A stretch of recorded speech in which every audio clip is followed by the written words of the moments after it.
Welcome to McPlum, simple solutions served daily.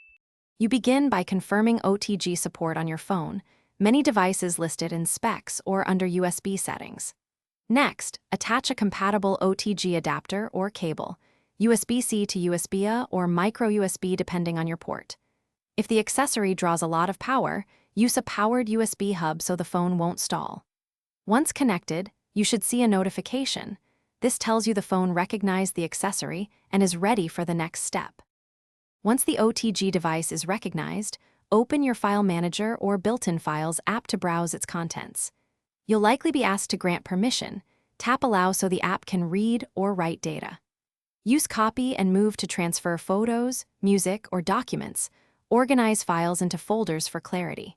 Make sure to close apps using the drive and then use the system's eject or unmount option so you don't corrupt data. This step prevents file loss and keeps the device. You can also attach keyboards, mice, or game controllers via OTG.